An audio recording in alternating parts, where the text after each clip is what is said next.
Sem saber se poderia comandar o São Paulo na próxima quinta-feira contra o Barcelona de Guayaquil pela Libertadores, Luiz Ubeldia, o novo comandante tricolor, viajou ao Equador na tarde desta terça-feira junto com o restante do grupo do São Paulo.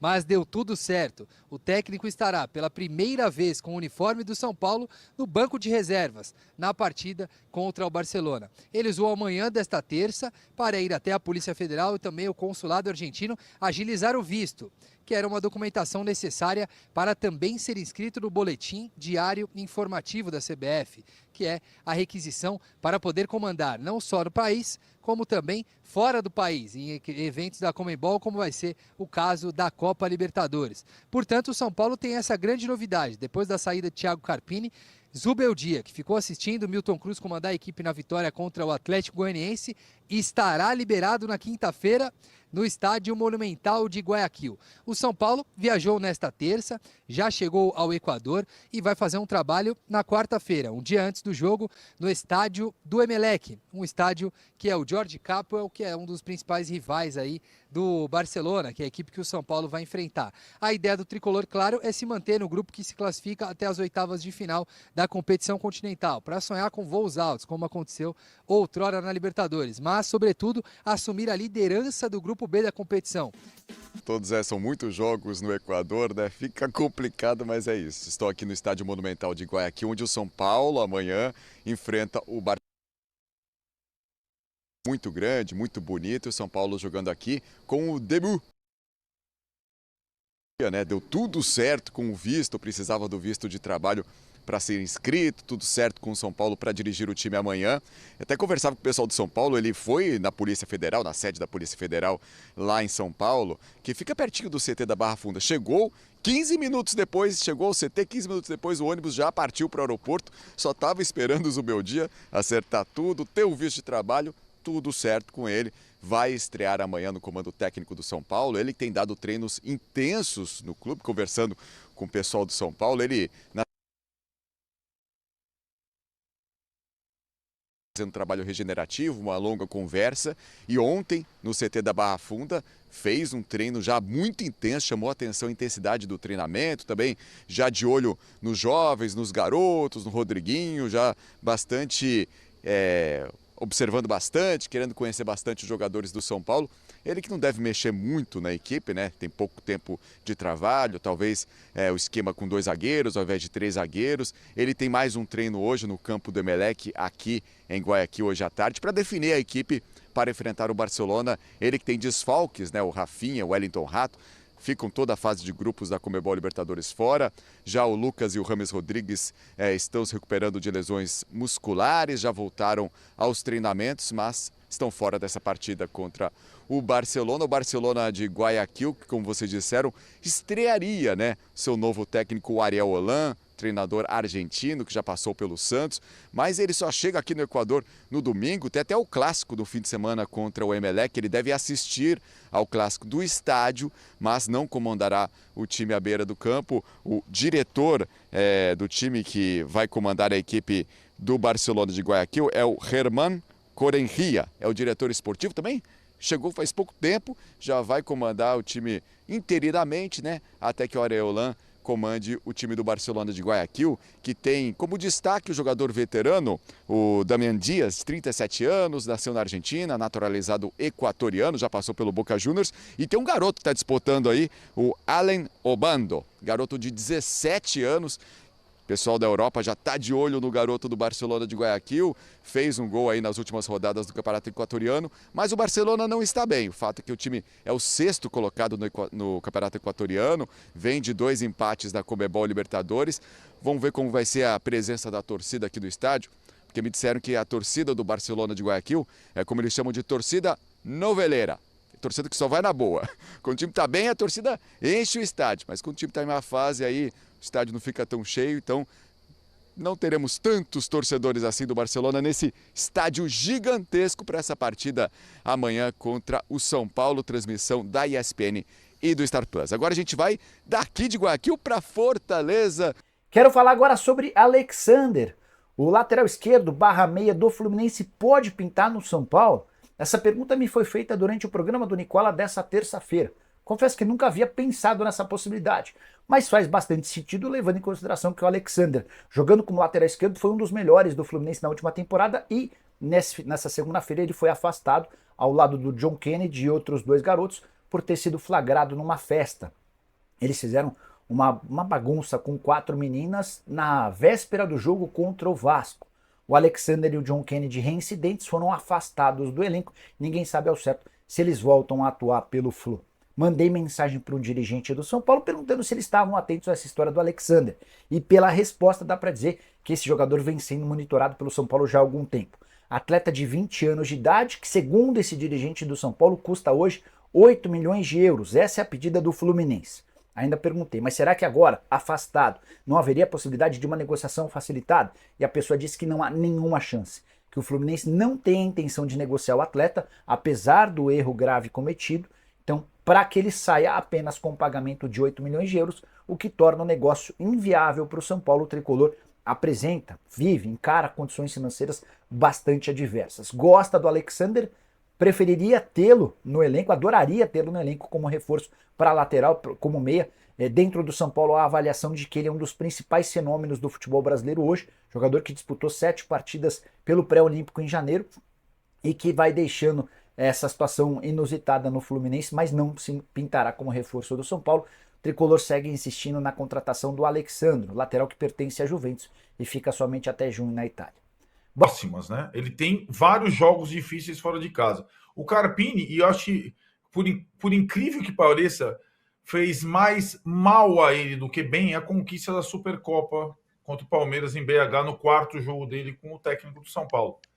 Eu acho que criou talvez uma ilusão em relação ao torcedor, uma autossuficiência a ele que ele ainda não tinha capacidade de sustentar, uma situação de começar a assinar qualquer situação a partir daquele jogo, em vez de mexer menos, como ele fez lá em Belo Horizonte, no trabalho do Dorival, que era um trabalho consistente, e ele começou a se perder, né? E, na verdade, eu acho que o Carpini não se perdeu só pela falta de respaldo.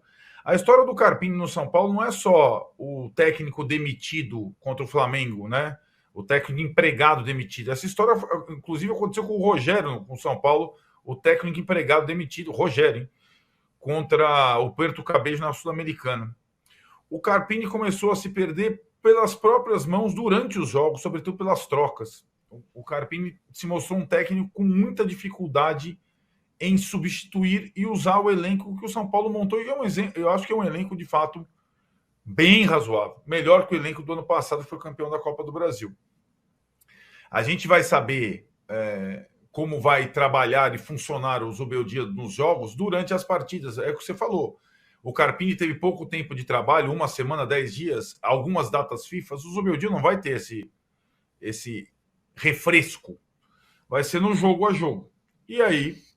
Mas, assim, o que eu achei interessante na fala do Zubeldia, na apresentação, ele falou exatamente isso e falou que não vai usar o calendário brasileiro como desculpa para insucessos no início.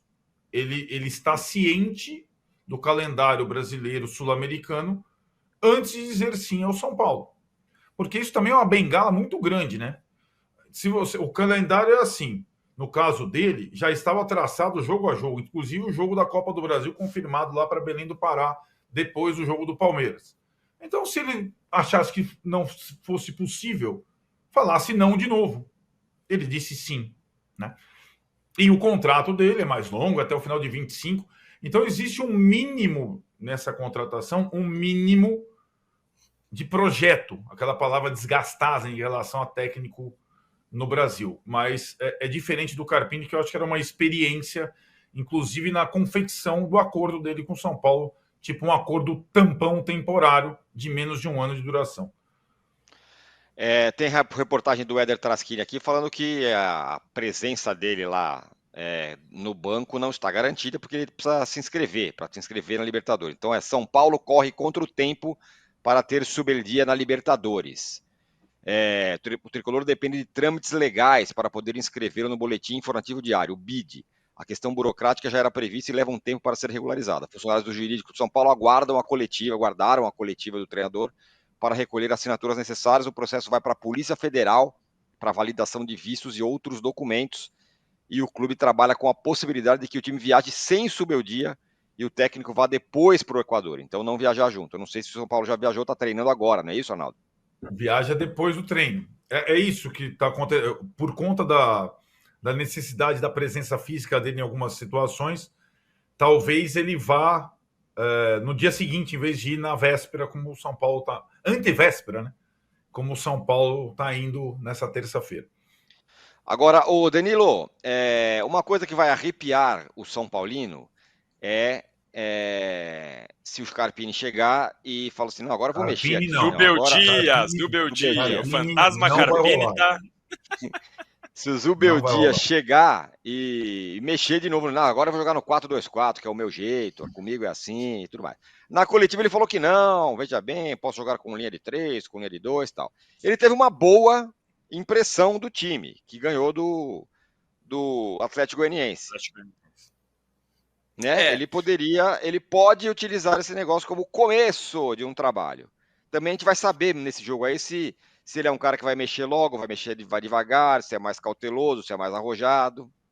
Pois é, quando você, eu entendi o que o Arnaldo falou em relação à diferença do Carpini, né? Eu entendo, o Carpini é um cara que nunca tinha treinado um time de Série A, mas quando você faz uma aposta num treinador como o Carpini, está no pacote o cara errar e acertar, assim como quando você contrata até, sei lá, Mourinho, Ancelotti, o cara vai errar e vai acertar. A questão é o tamanho das costas do treinador, né? O Carpini começou com o título da Supercopa e com a quebra do tabu em Itaquera e foi demitido com 18 jogos. Claro que ele teve erros, acertos, substituições e etc.